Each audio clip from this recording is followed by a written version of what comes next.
आने वाले जुमा के रोज़ 2 सितंबर को शहर मालेगांव कांग्रेस पार्टी ऑफिस पर एक तारुफी प्रोग्राम रखा गया है।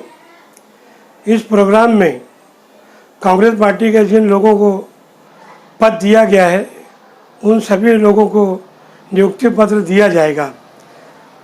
जुमा के रोज़ शाम में असर बाद से लेकर ऐसा तक ये प्रोग्राम रखा गया है।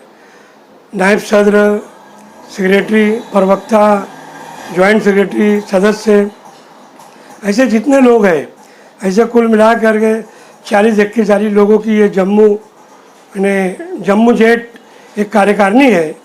उसमें सभी लोगों को वहाँ पर मेहमानों के सामने जो रियासती लीडरान आएंगे उनके सामने सबको ओहदा तकसीम किया जाएगा।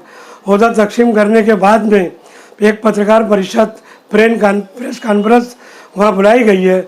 सबके सामने उन लोगों का इन्हें उनके लेटर दिए जाएंगे। शहर मालेगांव के तमाम जूने पुराने कांग्रेसी जो जिम्मेदार हैं, जिनका मिजाज है कि मालेगांव शहर में विकास होना चाहिए और कांग्रेस पार्टी दोबारा यहाँ पर इक़्तिदार में आए, ऐसे तमाम जूने पुराने छोटे बड़े तमाम वर्करों को हम जोड़ने की कोशिश कर रहे हैं।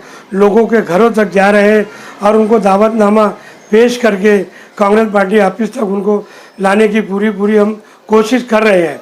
और हमें उम्मीद है कि तमाम जो लोग हमसे दूर हो गए थे वो तमाम लोग हमसे जुड़ रहे हैं और हमारे पास आ रहे हैं और हमसे कह रहे हैं कि हम लोग आप लोगों के साथ हैं।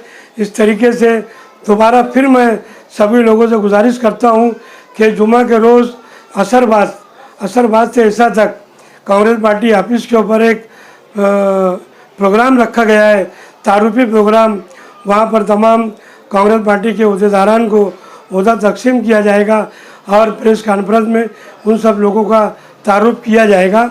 ऐसी गुजारिश करते हुए आप लोगों से ताउन करते हैं, गुजारिश करते हैं कि आप सभी लोग इस प्रोग्राम में आने की कोशिश करें।